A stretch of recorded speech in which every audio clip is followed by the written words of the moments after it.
Haitian Hero. They did a panel which featured people that I know, Wanda of L'Union Suite, and the Haitian Bridge, Gerline M. Joseph, who we put her content on here when all the Texas border, asylum seekers started going viral and started making headlines.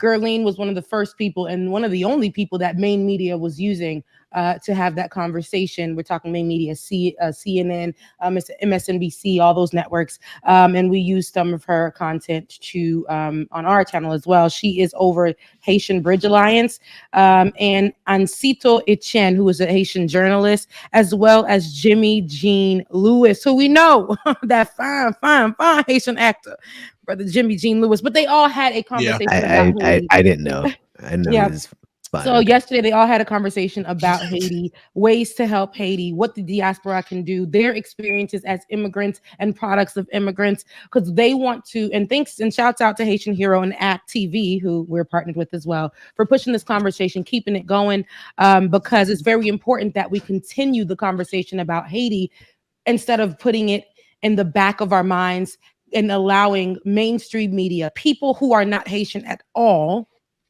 to lead this conversation. So yesterday they were having this conversation. There's a few clips I want to touch on, so that we can discuss. One of those clips starting off with Jimmy Jean Lewis. I apologize, guys. My throat was dry as hell. Jimmy Jean Lewis, who it's the weather change. It can be. Jimmy Jean Lewis, who yeah, you got, see, look at that. My Haitian influence is spreading. It is spreading. They know that. James said you can't take credit for all of that Haitian influence, but go ahead. Now that wait a goddamn minute.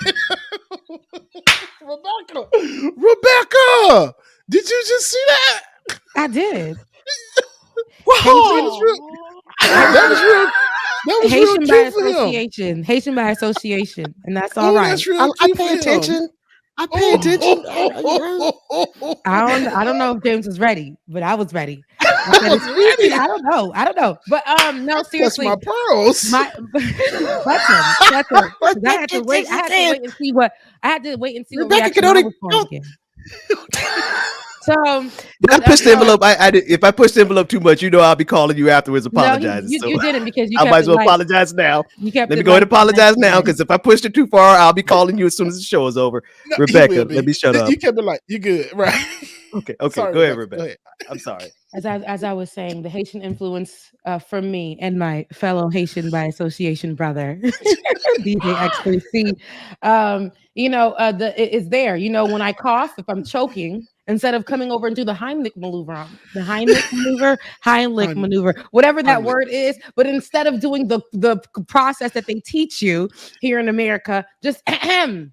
And you will be healed. But no, yesterday, Act TV, Partners in Health, facilitated a conversation again with Jimmy Jean Lewis, Wanda Tima, who I know of L'Union Suite. Shouts out to Wanda, Gerline Joseph, and of the Haitian Bridge Alliance, and Ancito Etienne on health and human rights in Haiti. But it was just more than that conversation as well. They had a conversation, to me, that spread into the realms of being a product of immigrants in the diaspora, with the negative parts, the negative connotations of being someone who was part of the diaspora, and somebody who was not only in America as an immigrant, but somebody who was in Europe as an immigrant. So to hear those stories and how we can do better as Haitian Americans who sometimes also get it wrong in leading the conversation. So let's take a look at this first clip of Jimmy Jean Lewis talking about the diaspora. The word diaspora is something that is both negative and positive. Depends on how you look at it and where you look at it from. We can easily say that we're all from the diaspora. Whether you're here, Americans born here because you left your continent, Africa, whether it's Haitians living here because they leave Haiti, and yes, I am part of that group of people who was not forced, but deeply encouraged to leave Haiti for the search of a better life. Not me directly, but my parents before me, and then me. And as every single Haitian living in Haiti, it seems to be the direction where everybody's going to. They all want to leave Haiti because they think that being outside of Haiti is much better than being in Haiti. So when you know that, when you know the differences between being in Haiti and outside of Haiti, then you kind of try to not only understand, sympathize with the people in Haiti, and also see how you can potentially help, how you can bridge that gap between us seen as diaspora and the Haitians living in Haiti. Yes. So yeah, it is dope. He's dope. Jimmy Jean Lewis is dope. That's what Rebecca, real quick, before we move too fast, I do want to give a shout out to the partners. David, if you don't mind dropping that lower third so that we can show that it was facilitated by Partners in Health. And they are a Boston-based nonprofit healthcare organization. And they facilitated this yesterday. Shout out to them for pulling this together, because you have many more clips. Go ahead, Rebecca. Yes, and not only health, the Partners in Health, which shouts out to them for real. Drop that lower third again. The Haitian Bridge Alliance, which we know Gerline Joseph is a part of, but the Barbancourt Foundation. If you guys hear me say Barbancourt a lot on here, that is our Haitian rum. That is the rum of Haiti. And they have a foundation that they also are, which they do a lot of great things for Haiti themselves, and would love to bring the Barbancourt dispensary and everything where it's made back into Haiti. So we're working on that. But and L'Union Suite is one of the go-to Haitian media, social media channels. Okay, on Instagram, on Facebook, they're the Haitian. They're the Haitian American, and shouts out to them because they've been doing this since it wasn't popular. They've been holding this conversation for Haitian Americans like me, for us to move forward, continue having the conversations, and to push out the correct narratives, not the ones that we see on where Haiti is, the poorest, when we're actually the richest right. in our history, the richest in our production, what we have in our land and in our people. We are that. We are that. And we're a product of greatness out of Africa. So shouts out to L'Union Suite for holding it down, and just showing us that our blackness isn't just a monolith. We are all types of black, and we should be respected that way as well. So, anywho, what Jimmy Jean Lewis was talking about, and when it comes to the diaspora, there is negative connotation when it's attached to it, right? What we hear a lot of times is people from the diaspora, the black people from the diaspora, who are products of it. A lot of our stories have been like, man, some growing pains, man, to get where we're at now as products of the diaspora, and being a part of it. But also when you say you are from there, a lot of people just consider you to be, oh, she's an immigrant, he's an immigrant, that's it, and they don't speak English and go back to where you come from. We get those too. And a lot of that also goes into the system. A lot of health, a lot of jobs don't come to us. A lot of healthcare doesn't come to us. A lot of that conversation is built around being a product of immigrants, being a part of the diaspora. Also being a part of the diaspora, I will say, we don't get it right as well. Being people who are Americans or outside of Haiti, growing up outside of Haiti, we don't get it right as well. And many times we have the conversation, our information isn't correct. And that's why I say it's important for us to really reach back to our journalists and our people and our media who is on the ground to help us facilitate the conversation correctly, and to see what people actually need, and to see what the story actually is. Because sometimes we can follow the stories right here in America as well and get it wrong and think, oh, we're Haitian and we know, and get it 100% wrong. Just like when we started collecting for Haiti, and they had to tap in on the ground and say, hey, I know y'all sending this, but let's hold off on that because we can cook for ourselves. What we really need is tents. These are the things that we need.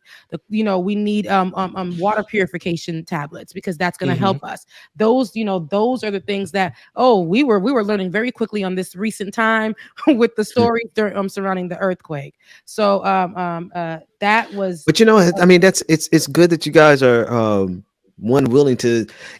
Somebody got to be able to correct you. You know what I mean? You can't, Yeah. no matter how much good you're doing, you know, everybody needs a chin check every now and then. There's nothing wrong with that because it makes you better. Yeah. Yeah.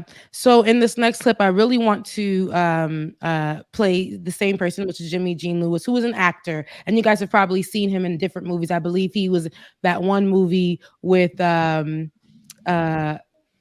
what's her name from the Parkers, the lead from the Parkers, and I don't know why I'm not getting her name right now. Oh, Monique? Who they tried to cancel? No, her mom. Monique. Monique. Yeah, yes, I know what I was thinking. But in that movie with them, and he was the love interest in that one movie with them on the island. I forget. Is it Beauty Shop? Is this the one where it's Fat Girls? Okay. Yeah, it's the one. Okay, so it's the one where the premise. Go ahead. Yeah, I'm about to say he's also in Heroes. He was the actually his name was the Haitian, if I'm not mistaken. In Heroes, and he has the ability, I think, to stop everybody's powers. Heroes is like also a superhero, kind of like, so that was on NBC years ago. But yeah, he was one of those guys. That's where I remember him from. I saw the name, like, oh, I know him. And he's when we see him, we're like, he's ours. Look at us. Look at us. That's real. We are not just poor people that look at us. We got great things coming out of our country. So yeah, we always we'll pull him anytime we can. But in this next conversation that he had, he talks about growing up in Europe and being in Paris and going on a field trip. And this is the first time that he realized that he was Haitian. I've been impacted by being an immigrant myself, you know, first time where I really realized that I was not just Black, but I was also Haitian.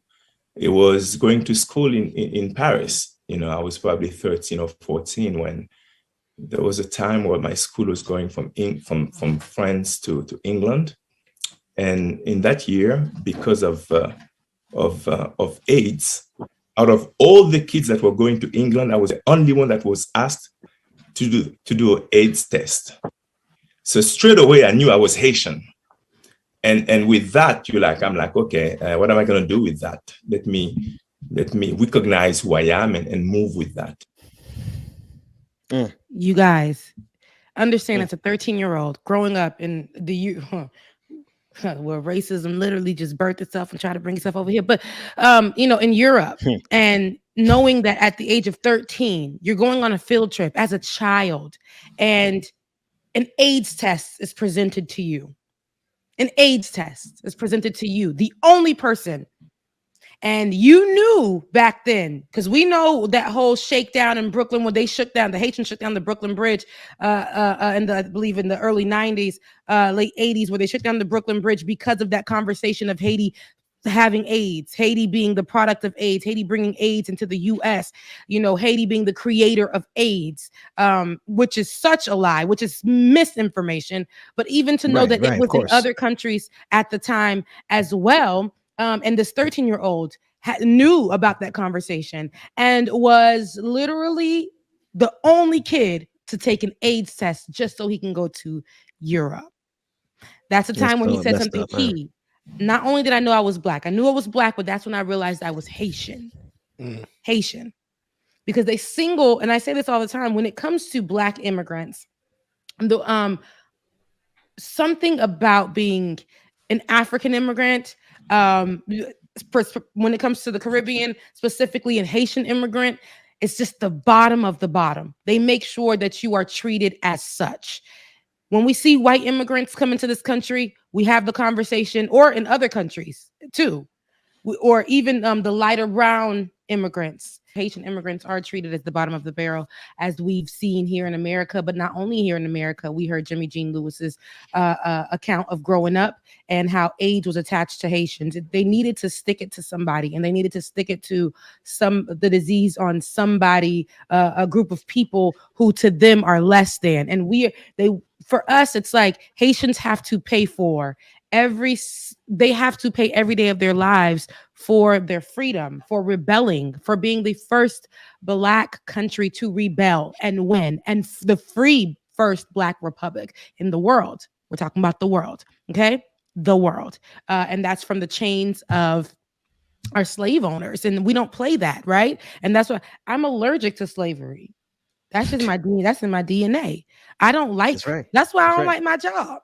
But you know, and so I say this to say, but no, immigrants, Haitian immigrants, and they've America has even taught Black people who look just like us, growing up, to, if they, you know, you're American and stand separate. They even have a systemic way of doing that separation amongst people of the diaspora and just, you know, Black Americans, and only to grow up and have a conversation with my fellow Americans. My best friend is a Black American. Ben, you are. DJ X3C, you are. Like, and for us to have the conversation and really see, oh, it's America that pit us against each other.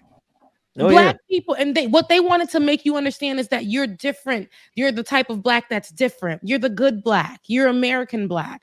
And that other Black, even though that was born in America, it's not the same as you. It's not the same as you. They're coming to steal your divide job. And conquer. Yes. So the same conversations that we hear them telling us as a whole, that we hear them telling immigrants, period, they want for Black Americans to do the same thing. They want that. And that's what it is. Divide and conquer. And that is where, you know, I'm glad that we have these platforms so that we can have the conversations and realize that is not the case. Hey, we understand that when we walk outside, Black, that's all they see. It's Black. And we get disrespected already with that. Now they want us to be disrespected again for being immigrants. We just get disrespected all across the board. And that's why I say, I think because being the first free Black republic in the world, that we should be honored as such. And if they're not going to honor us, we're going to honor us. And it should be part of critical race theory about the true story of Haitians and the true story of when Christopher Columbus settled in Haiti, right? And what he actually did there. Read that book, guys. The lies my teacher told me, and you'll definitely hear the account, and you'll be enlightened to know the truth. But with that being said, the next clip that I wanted to pull up on is Wanda of L'Union Suite. You guys head over to Instagram and follow L'Union Suite if you want all your things Haitian outside of the stories that are just, oh, look what's happening in Haiti, fires, death, all that stuff. There are actually good stories and good content and beautiful photos coming out of Haiti that they actually exist. But she actually holds the conversation about how Haitians are perceived in the media. Let's take a look. We're not just the poorest this and the poorest that. We're not just, you know, the 15 or 30-second clips you see on CNN and these other media platforms where something is going on and it trends for a week or two and then it disappears. You know, we're more than that. Like, yes, we have all these things going on in our country, but we have people like Gerline, like she said, that's on the ground doing the work. There's entertainment figures like Jimmy, that is Haitian, that's, you know, winning awards and doing the things that he's doing. A lot of times when people talk about Haitian, you're only hearing the negative. You have everyday heroes, everyday Haitians that's breaking records, making history in all these different areas. And a lot of times because it doesn't say Haitian, it just says Black, a lot of people don't know these are our people. Like, these are people that grew up in, you know, small towns and rural towns in Haiti that have gone on, immigrants that's gone on to do these amazing things. And I feel like it's become my responsibility to make sure that we are forever not just saying we're Black this, we're Black that, but what that means. We're keeping the information in the media. You know, we're sharing the everyday stories. We're sharing. Yep. And that's exactly what I was just discussing. That is, shoot, that's my duty. Even if I'm not here on our channel every day discussing Haiti, on my, you know, my Twitter, I'm sharing a story, maybe positive, maybe something that's going on now, on my stories on Instagram, because if you follow me, you will know, right? Because we're going to have to, that is our job. I think all of us who are coming from the diaspora when it comes to Haiti, just like all of us, even me, who is American here, it's our duty, you know, for you guys who are here with me to share our Black history, because even Black American history is at the bottom when it's people are scared of it. That's right. They're afraid of it. So it's our duty to keep pushing and pushing and pushing, because my kids, that I'm going to have one day, my little big head kids, they are going to know their history correctly, where they come from. They're going to know that it's time for Haiti to throw out them damn books talking about Christopher Columbus discovered Haiti. That they're giving to the kids. They're going to know the truth about being Black and the beauty, not only our history of living in slave homes, which is a part of our history, right? But not only that, of our history of coming from kings and queens, not only our history of that, we're going to know it all through and through, from every generation to every generation. That's right. There's a story there. That's how beautiful being Black is. My God, it's a beautiful day to be a Black person. It's a beautiful day in the neighborhood. To be it's Black. A beautiful day for a neighbor. Hello. And here we have Uncito. He said something very, very important in the last clip. He said about something is going to turn around. I feel that in my shana now. Something is going to turn around when it comes to Haiti. It's and people's perceptions of Haiti because of us. Something is going to turn around. And for a long time, they had their foots on their feet on our necks. And with our history and who we are, it's like our ancestors would be confused at the way that we are living today when it comes to Haiti. But there is something so much more that's about to happen. Let's take a listen. Okay. That Haiti was forced to pay for its independence and the legacy of that injustice. In the second, or the non-accidental events by foreign actors that have caused and not just influence Haiti's current situation. Haiti was supposed to be, as I mentioned before, a safe haven for again, all people, Black people, to seek refuge whenever they were being persecuted, and whether they are affected by disasters. But what's important and very interesting is that I don't think our ancestors ever imagined that today Haitians would be seeking refuge in other lands, right? Gerlin was telling us about all the work that she's been doing. Like our ancestors could, if they were hearing that today, they would not even comprehend it. That's not the country that they had built and left behind for us. So to me, giving all this context, what I would like folks to know is that Haiti is in the process of becoming what it's always meant to be. In the process, I wish we had some more of that right there. I felt that in my shining eye. You felt that last line too? Yes. I'm like, give me some more. Haiti is in the. We're going to be what we always were meant to be, right? And that is what we already are, and what the rest of the world has to catch up on, because there's something that pushes us to continue to be so strong in the midst of everything that's happening. There are people on the ground that are doing work.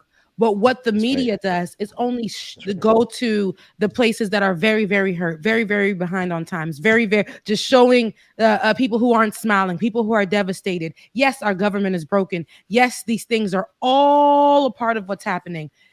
But there is a lot that has to do with not only the media's perception in other countries of Haiti, but America's interference, Europe's interference into Haiti's business, and placing them in many places where they are forced to give up rights, give up money, or coming into the country and blindly and putting the blindfold over the Haitian people's eyes and taking from them.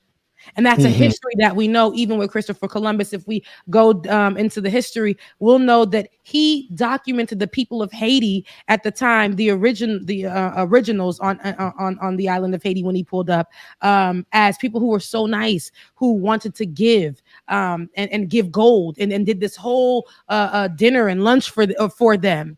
And in that time, they killed them off. They put them in chains and took their gold, took everything that they were giving them. And that's what we usually do as Haitians. But the same breath, we also are people who will fight. We will push, and we will take what's given to us. It's not that Haitians want to leave the country. The country is beautiful, but right now it is just a place that is unlivable for many in certain areas of Haiti. So telling them that the seeking refuge seeking asylum here in America, the land of the free, which is told to them that it's the land of the free, the land of opportunity, and telling them that they need to stay in their country, go back to your land, or you don't belong here, is just a turn of events, because it's like, hey, Haiti has been a place that has assisted many other countries. If we look at a lot of Latin flags, we will see that red and that blue on the flag, because we helped a lot of countries gain their independence. Yep. Haiti did that. And also in the same breath, my dad has always told me this story since we were younger. There are countries in Europe, like Germany, who a lot of Germans who needed to seek refuge during the time of the Holocaust and things like that, to come over to Haiti and find safety. So there are areas on the high mountains where we'll see areas where Germans are living, or I believe the Polish or different people like that who are actually living in Haiti till this day. And yes, and that is a thing too. So there are a lot of people that you'll see with Haitians. I used to have my cousin's best friend, who we called our brother, who we were raised with, who was white, who was raised out of Haiti, and that wasn't nothing weird. It wasn't anything weird to me. But every time I would introduce them to my other Haitian friends, I'd be like, "Why is this white man speaking full Creole in your house?" Because there's history. There's history of Haiti saving his family, Haiti protecting his family from being killed off. So understand that Haiti has a lot of has helped a lot of people, has been the factor of the United States, and yes, of the United States in the Revolutionary War. There's no United States of America without Haiti. Chicago, it wouldn't be these areas and places without Haitians influence, without Haiti itself. So, as I've said in our 2017 clip of me getting Donald Trump together, put some respect on Haiti's name.